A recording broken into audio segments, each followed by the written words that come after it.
my life to show you this love is no secret, and I don't wanna keep it locked up in my heart. I need you to turn me inside, upside down, backwards, forwards, and around. Take this love here and now, fill me up and pull me out. I want to feel safe within without doubt. Turn me inside out.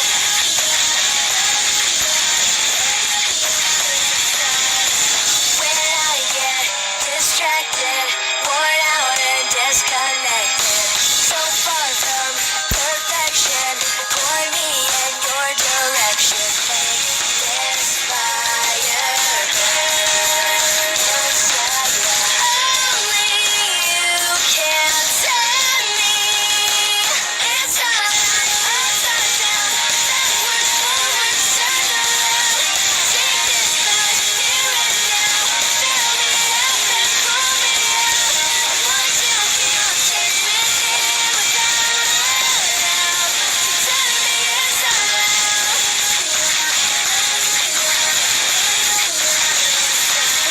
Let me feel the change. Lay your love fall down like rain. I want your love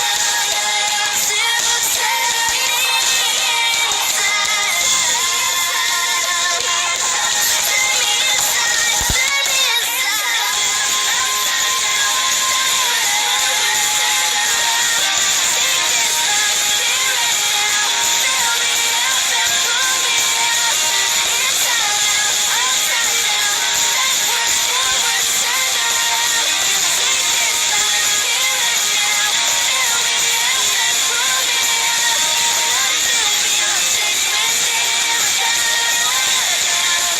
Turn me inside, turn me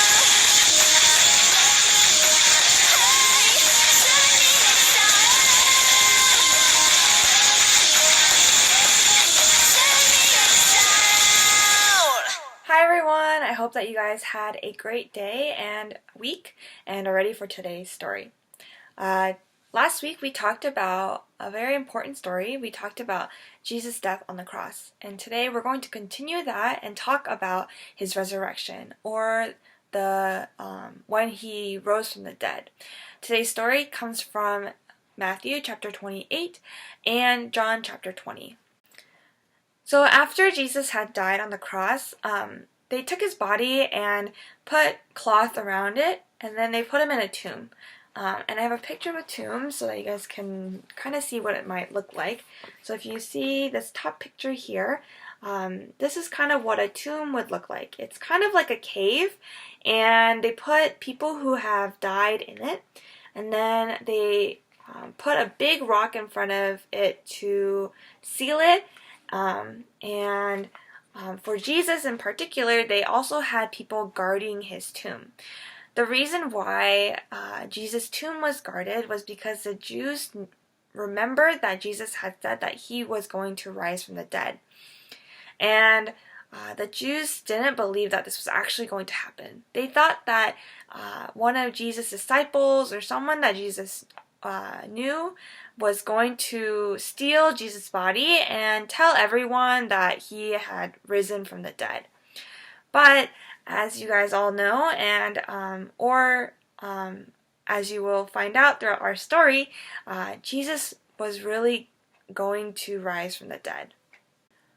On the third day after Jesus had died, Mary, one of Jesus' friends, went to his tomb.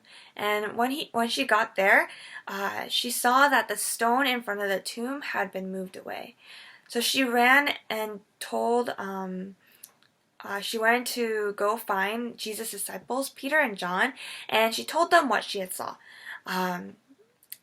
Mary said, they have taken away the Lord from the tomb, and I don't know where they put his body.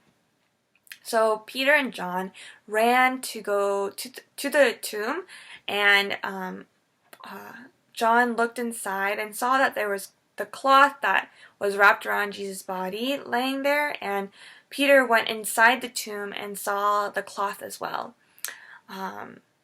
After this, Peter and John went home. But Mary, she went back to the tomb and she cried. There are two angels in white who were inside Jesus' tomb, and Mary had seen them, and they asked her, "Why are you crying?" Mary was upset. She thought that someone had taken Jesus' body away from his tomb, and she didn't know where his body was anymore. Mary then turned and she saw Jesus. But Mary didn't know it was Jesus. She didn't recognize him. She thought that he was the gardener. And Jesus asked her the same question, "Why are you crying?"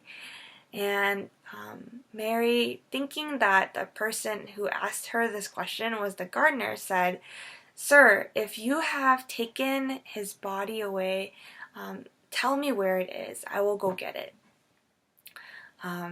Then Jesus said her name, Mary, and immediately Mary knew that the person that was talking to her, the person that was there, was Jesus, and she cried out, "Teacher!" And Jesus told her to go and tell the disciples that he is going to go to the Father, and Mary did just that. And when she went to go see the disciples, she said, "I have seen the Lord." Can you imagine how Mary or his Jesus' disciples may have felt during all of this? They had seen Jesus be arrested, and him being hurt and beaten and in a lot of pain, and also seen his death on the cross, which is a very painful death. They were probably scared and confused and very sad to see Jesus die. But as I said last week, this is not the end of the story, right? Jesus did die on the cross for our sin, but he rose from the dead and is alive today. Jesus defeated sin and death, and through him we can also have this victory. Jesus right now is seated at the right hand of God, and he is king over everything. So I hope you guys enjoyed this story, and remember this story throughout this week and all of your life. This is such an important story that we need to know in our heart. So I hope that you guys remember it, and yeah. I will see you guys next week with another story. Bye!